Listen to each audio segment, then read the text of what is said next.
Outcast'S Love. In the heart of Makoni, a small but deeply traditional village, lived a girl named Nia. From birth, she was marked as an outcast, carrying the shame of a father who had broken the village's sacred customs. "She is cursed," the elders whispered. "No good man will ever want her."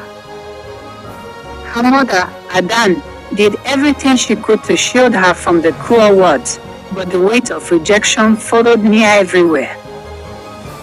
She was never invited to village gatherings, and no young man dared to court her for fear of angering the elders. Women pulled their children away from her, afraid that associating with her would bring misfortune upon their own families. Yet, despite the isolation, Nia held her head high, refusing to be broken by the whispers. While other young girls spent their days playing by the riverside or weaving stories about their future husbands, Nia walked in silence. She spent her days helping her mother with weaving and secretly reading old books that her grandfather had left behind. "One day, I will leave this place and find a life where I am not seen as an outcast," she often told herself. But escape seemed impossible. Makoni was all she had ever known. The only kindness she received came from her mother and an old widow named Mama Ifika, who had once been a healer before the elders stripped her of her title. "You are stronger than you think," Mama Ifika would say. "They fear what they do not understand." When Nia turned 18, her mother fell seriously ill, leaving Nia to manage their struggling trade alone. The villagers refused to buy her woven fabrics, claiming they were tainted by her curse. Desperate, she took long trips to the neighboring town of Obeid, where strangers did not judge her by the shadows of her past. It was there, in the bustling market, that her path crossed with Kanji, a wealthy merchant from the city of Matoro. Kanji was unlike any man she had ever seen, tall, confident, and dressed in fine robes. He noticed her intricate weavings and was impressed by the quality of her craftsmanship. "Who taught you to weave like this?" he asked, admiring the delicate patterns. "My mother," she replied, lowering her gaze, afraid he would turn away like everyone else if he learned of her past. But instead of walking away, Kanji smiled. "These are the finest I've seen. I want to buy more." For the first time, someone valued her work without questioning who she was. Kanji became her best customer, purchasing fabrics in bulk and even introducing her to traders from his city. Slowly, Nia's business flourished, and she was able to afford better medicine for her mother. But rumors began to spread in Makoni. People whispered about her frequent travels and the wealthy merchant who always bought from her. She must have bewitched him, they sneered. Why else would a rich man show interest in an outcast? Their jealousy grew, and one evening, as she returned from Obeid, she found her home vandalized. Her mother's weaving materials were burned, their few possessions scattered. Nia collapsed to the ground in despair. Why do they hate us so much? Her mother, weak but still wise, held her hands. Because they see what you cannot, you are destined for more, and they fear it. One evening, as Nia prepared to leave for Obeid, Kanji stopped her with a serious expression. "I have seen the way people treat you here," he said. "You deserve better." Her heart pounded as he continued, "Come with me to Matoro. I will help you build something greater." Nia hesitated.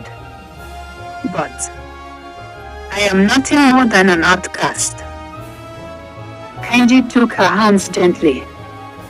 To me, you are a woman of strength and skill. I do not care what they call you.